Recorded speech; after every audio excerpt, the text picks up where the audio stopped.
Hello, welcome back to English Language Teachers React. We have a new video today where we're reacting to, this Andrew Walkley teacher teaching Lexical Lab English Boost is the video name. And we're going to dive into that in a moment. But first, I'm Neil, teacher of Team Teacher, teamteacherchina.com and the Team Teacher ecosystem on YouTube. Just give it a search. And I'm with my esteemed, highly powerful, and vibrant Professor Rich. I'm Lord Professor Rich, the master of all English language teaching, and you can donate to me at my various PayPal addresses. And I'm really excited about this one, actually. It sounds pretty good. Lexical Lab. I like the sound of that. 2017. Andrew Walkley seems like a cool guy, so I'm quite happy to dance into this. I haven't really got anything else to say. Are we ready to jump into this? I'm ready to go. I'm ready. Let's do this. In a moment we'll talk about other travel experiences. We're going to look at a couple of photos and discuss them. So here, look on page 15, just a minute, this photo.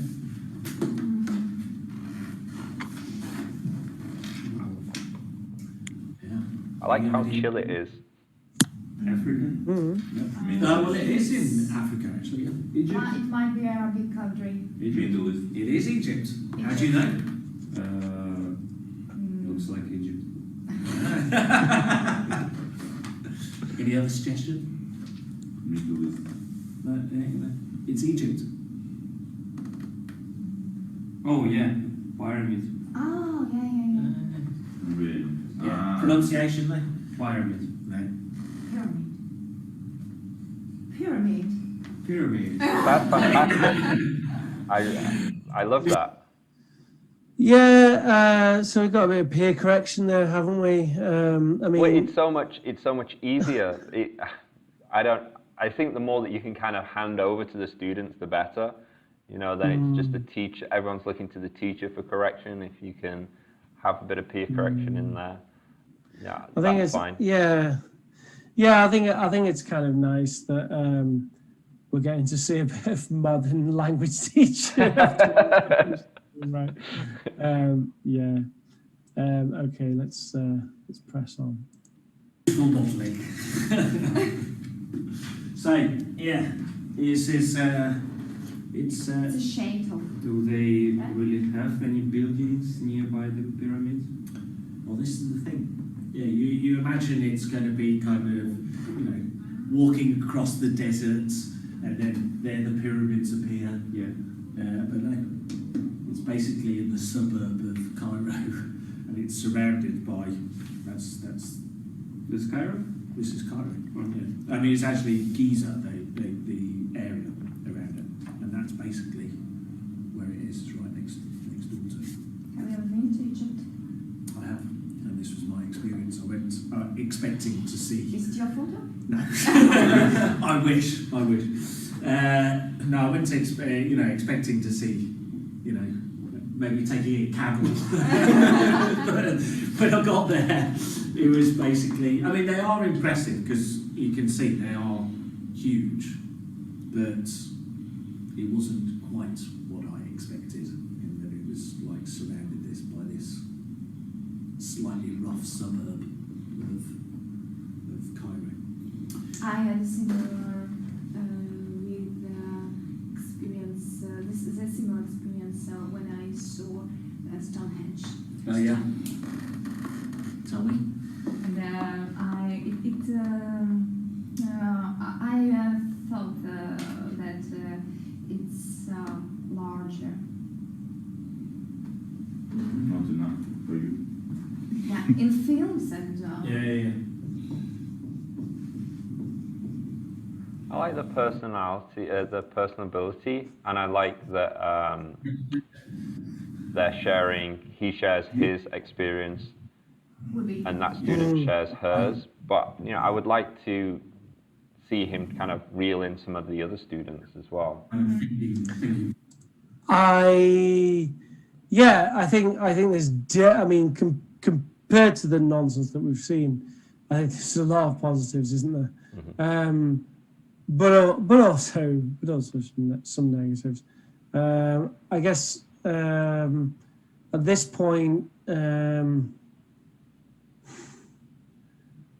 I almost feel like it would be best just to jump through the whole thing and then we'll have a chat about the whole thing, because we've only got 2 minutes, haven't we? Forward to your expectations. Sometimes you might say as well, you might say, I expected it to be larger.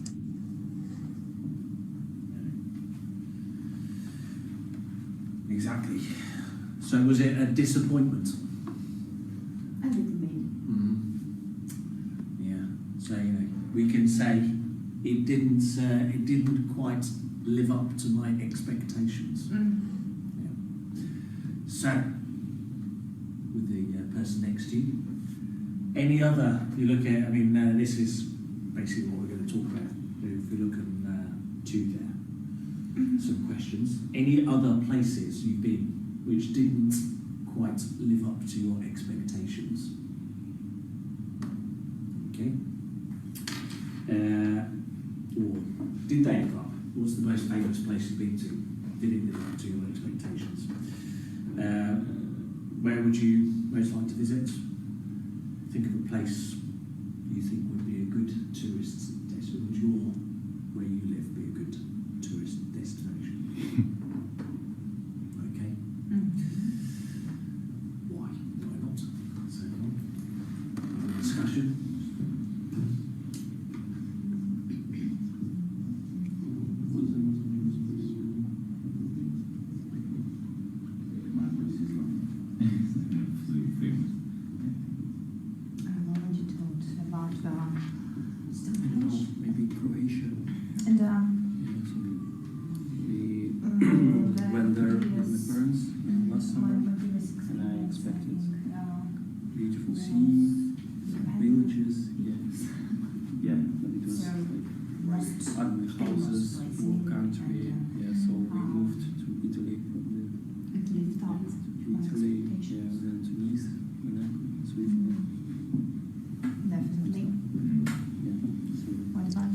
So I think that's all we're going to get from that, right?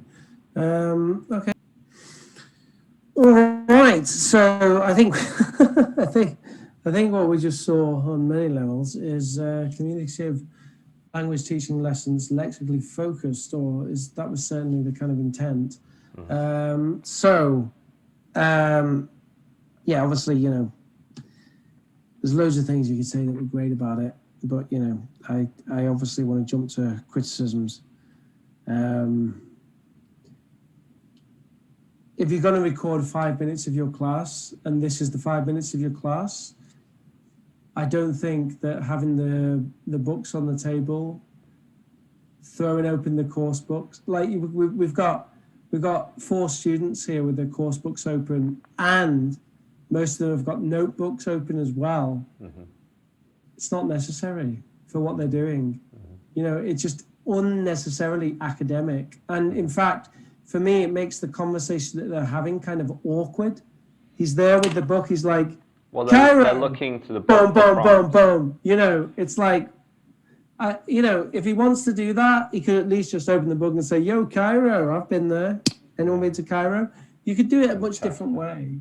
It just makes it so studious that you've got these kids who, they're of a certain age where, everyone's being very polite, and you've got this kind of tense atmosphere already. You feel it. Young adults, there's tension, some of them are a bit quieter than others. They kind of just got their head down. They're just looking at the book, I've got my book. I can just look at my book. Yeah. It's a communicative language lesson. How about for this bit of the class, we don't worry a bit so much about the book, and we just say, yo guys, Egypt, and just you could just be on chairs, couldn't you? Yeah. Without the desks even. We'll go to the desks later. At the moment, let's just have a few chairs at the center. Hey, Egypt. You know, and this kind of feeds into the kind of comment you were making, that the chap here was engaging with the attractive female student there on his right, more so than the other students, which might just be where the camera's positioned, and that's why that was going on. But I feel like, you know, also that situation might have been helped by a seating difference. You know, he's only got 4 students. Could have easily just have 4 chairs, and he's there in 1 chair and equally spaced. And it's like, let's talk about Cairo and Egypt, you know.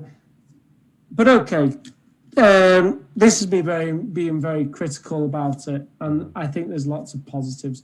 I don't know if you want to butt in and throw in a positive. I've got a fair few positives. Well, the positives that I liked, I did like the peer correction. Not that she was correcting, but he's like pyramid pronunciation. You know, that he's kind of signaling something's wrong, so he's kind of giving that person an opportunity to kind of correct themselves, or you know, you've got the peer that can listen to it as well. So it's like a learning opportunity for others. So I like that aspect of it. I like the aspect of the personalization, because he leads in and it leads into in a calm narrative way, and you know, some of the students are responsive to that. I agree with you. You know, getting rid of the books, just chesting his own book, just to first visually prompt it, and then just discarding that and going into him describing the whole feeling of being there and using colorful language along with, you know, like, because he does it a little bit. He's talking about, you know, he's like, oh, it was big, and he uses his body a little bit, but I feel like he could be a lot more open. He could. And a lot more expressive, not just with his words, but with his face and, you know, with his energy. But maybe that's kind of his personality. Okay, yeah, I mean, well, it's like you said, he was kind of chill, you know, and I mean, maybe, you know, being fair, maybe it is that, but I think you have a good point when it comes to like how he could expand on, because he's just said like Cairo, I have some experience with Cairo. And when you're talking about like, expectations as well, you're like, wow, it's the pyramids, wow, I think the pyramids are huge, they're so big, just, how did they do this? And then, you know, if you communicate, you're like, you go there, and he's like, it's big, but it's kind of a bit dirty. You know, it's because you've got to connect emotionally with it as well. You know, I mean, that expectations, he's not talking just about thoughts, he's talking about the experiences. And when you're talking experiences, you're talking the feelings that you had when you went through that, and that what I didn't feel came through as much. But you know, he's lying. He didn't actually go there. I don't know if that's the case, but I mean, it's a possibility. I don't know. It's probably not the case. Yeah, it kind of felt like, I agree. It's kind of like he threw out this thread, and then he was like, meh, not going to give you any more of that. Because actually, that's what the students were responding to as well, wasn't it? They were like, wow, really? You know, and he's like, yo, yeah, that's true, but yo, the book, yo. Yeah, it kind of cut the legs out of it a little bit. Yeah, that's the problem, isn't it, with having the book there? Because, you know, it is a bit like that. And I mean, you know, I'm being not very nice about this. Obviously, I've done it. Everyone's done it, you know. You've got the class, you flip open the book, that's the thing, you've got some vague experience there. So, hey, blah, blah, blah, blah, blah, but yo, question number 2. You know, and it's sometimes it's difficult. It's really difficult as a teacher, isn't it? Sometimes that, you know, you're having to calibrate all these things. You know, you're taking in all this input from the students, and measuring what's going on with them, but also you've got in your head that this maximum has got like another 2-3 minutes leg time, and then I need to get on to the next grammar point that this course provides, which is in this book, which is my magic thing that I'm clutching to, right? That would be my criticism, though. I think And with a bit of preparation, this whole expectation, so I feel like he kind of bordered a lot of the vocabulary, but he didn't really cover it as much. You know, he didn't start to. I mean, you know, like if you're asking them to talk about their experiences in that pair work exercise that he set, but then I would have thought that the vocabulary that he bordered would be to be used within that exercise, but it seems like he was putting that in, then he started this exercise, then he went back to doing that, whereas if he would have just gone, I went to Egypt, I thought it was going to be great, you know, huge, big, and wow, but my expectation was just so much lower, my experience was lower, it was dirty, and then be like, anyone have a similar experience, and you get maybe one or two of them giving their experiences, and then you'd be like, okay, now pair work together, talk to each other, you talk about an experience that you had that you thought was going to be great, really good, but then was just not good or not the same. And then, you know, get them chatting, and when they're chatting, that's when you board it, you know, and then you'd be like, okay, let's do that again, but here is some phrases that you can use. And, you know, you could even at that time listen to some people and be like, wow, you actually use this phrase, let me write this down on the board. You know, it kind of feels like it's too free form, like he's got an idea of where he's going, but a little bit. I think getting there awkwardly.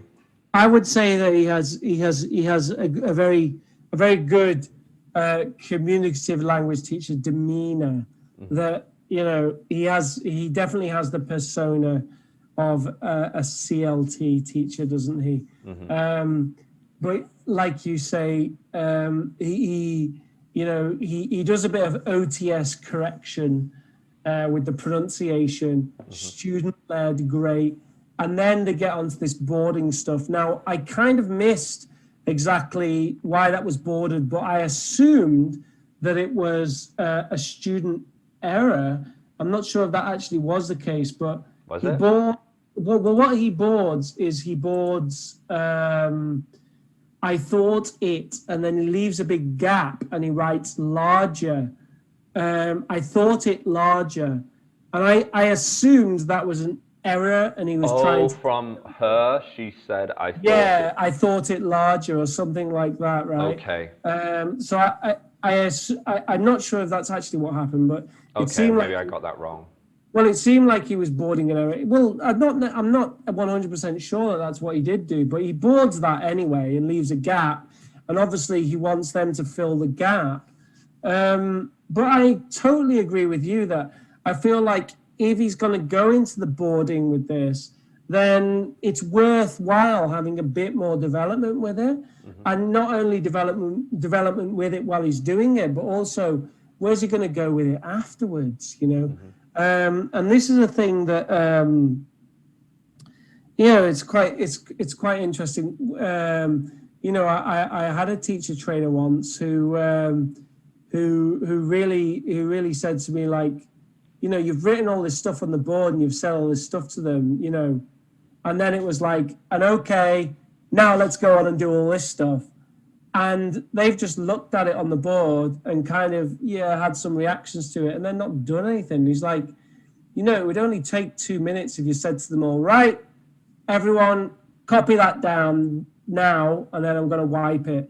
And, you know, it sounds almost a little bit Victorian, you know, it's like copy down what's on the board. But I kind of see his point as well that, you know, just that act of writing it has something to say. And it's kind of like, if you're going to board it, you know, do you think just you boarding it is going to make it stick in their head?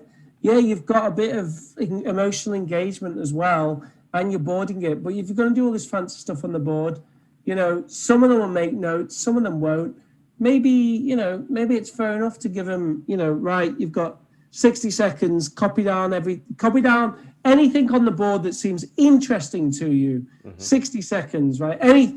Just the most interesting things. You got 60 seconds. It's not that much in a class, and maybe it's like a save point almost. Yeah, I think it is, you know, and I think there is something to be said for it. So I think there's something to be said about what he chooses to board, what he chooses to do with it while it's boarded, and also what happens afterwards. But this is all, again, being very critical. I would love to speak to this guy because I'm sure he's a great teacher. You know, and any bits that we see, you know, of somebody teaching, I'm sure someone could find terrible recorded bits of me teaching. Oh, so, definitely. I mean, yeah, I've got a whole bunch of my classes online, and you know, they're not all good. I don't claim that they're good. Everything's good. Warts and all is the expression, isn't it? It's the recording. It's the recording. Warts and all. Yeah. Yeah. Warts and all. Yeah, and that's what my stuff and my recordings are, and but that's how we learn. English is teaching, especially teaching English and communicative language teaching, is not perfect. But you know, we can strive. It's not possible. Strive to do more and to improve, and you know, that's how I got better, and etc. etc. But yeah, you know, if you are this Andrew Walkley, you are this teacher, we would love to have you on the show, you know, talk about your teaching ethos, you know, give us a background, more information about that particular clip. We could even go through that clip together. Possibly, that'd be fantastic, because there's obviously a bigger story to it, and we don't get to see the whole class. We don't see what happens after. That was just 5 minutes. You know, I would have liked to have seen more. Yeah, totally. Yeah. I mean, just quick capsule comments. I hate the desk setup. I think it's based on an idea, but I don't think the idea is working in this particular setup. I think I don't know exactly what's going on with it, but I really don't like it. It seems to be very much set up in an individual desk space with students with their notebooks and their course books, as I said previously. I really don't like it. I very much feel like as a tech-heavy teacher, this is a personal thing that I feel like I'm missing my tech in that situation, which, you know, that's being idealistic, because you're not always going to have access to tech. It's true, but I would really like to, you know, I've just felt it. Just having the projector and the computer or the IWB. I feel, well, for one, you fire up Google Images and go, Cairo, Egypt. Oh, the pyramids. Boom. Yeah. She says, oh, they're bigger than I was expected. How big do you think they were? Oh, you thought they were as big as a house? Well, a house is Google this big. The pyramids are this big. Wow, it's fine. You know, there's all kinds of stuff you could do. That's what I would want to do. I would want to expand using the technology, and because that seems to be what he's doing. He's like taking that personalized input, personalized experience, and doing stuff with it. And I'd feel like I'd want to grab with that. And also with that, you could just forget the books, right? You know what's in the books. We're going to do sightseeing, and we're going to do, you know, it's going to be focused on Egypt and Cairo to start with. So there's all kinds of tech stuff you can do with that, right? And if you've got that, and you've got the tech, you can show pictures of you there. Maybe you've got a little video that you made, you know. If we really did go there, yeah. Maybe they can see the reactions, and then, you know, the teacher's not just this other person. The teacher is just is an actual person. You know, it humanizes you, and you know, you can, you know, it gives more to your story. Yeah, totally, man. I think, yeah, I mean, that would be amazing, wouldn't it? If it's like he starts the lesson, you know, just throwing up some pictures of Cairo and Egypt, and then blah, blah, and he's like, well, has anyone been there? You know, blah, blah, blah. Well, actually, I know someone who's been there, boom, and it's like a picture of him with the pyramids, you know. And it's like, you got any questions? You know, and then boom, boom, boom, we got some communicative. That would be fantastic. Yeah, totally. Yeah. So yeah, no, tech is powerful. But yeah, okay, you can't always have it. But I mean, yeah. It's a tool. I definitely itch for it, especially having that power of internet and then fire it on the board, you know, especially now that I'm doing a lot of online classes, you know, I do have that power where I can just screen share and show them something from Google Images. It's very, very powerful for vocabulary and stuff like that. I mean, that's a whole separate subject that we can get into another day, but how now with the pandemic, so much of communicative language is using technology.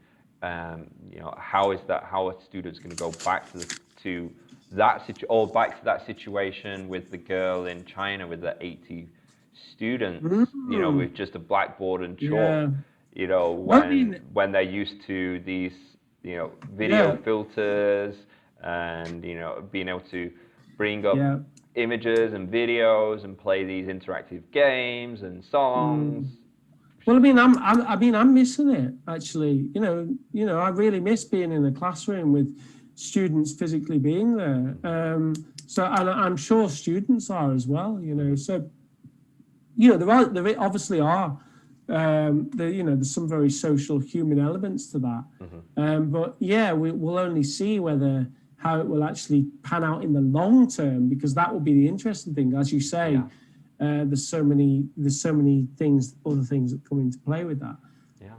The only other positive I had was the fact that they had a couple of coffees on the desk. Oh, that's lovely, isn't it? So nice to sit in a classroom, teach some English with some lovely students, and just have a coffee.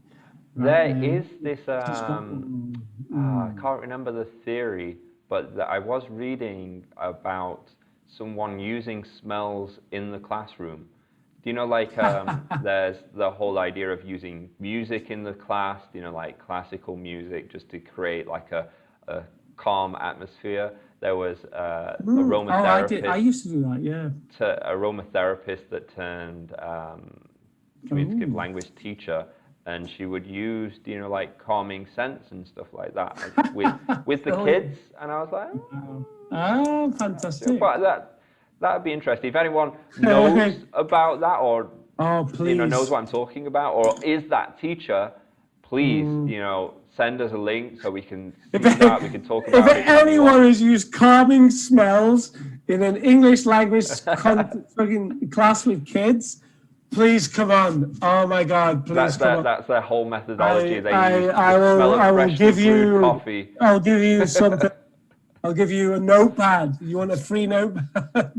Please. Oh, that would be amazing. I'd love to talk to someone who's like, yo, my classes with kids, the first thing I do is like whack on that incense. That would be brilliant, man. The thing is, I've seen teachers who do stuff like that, you know, and I'm just like, oh, it's like another universe, you know, when they start doing, the kids come in and they're like, right, everybody, you know, and that kind of stuff. And I'm like, what are they doing? I don't understand it, but it's like magic.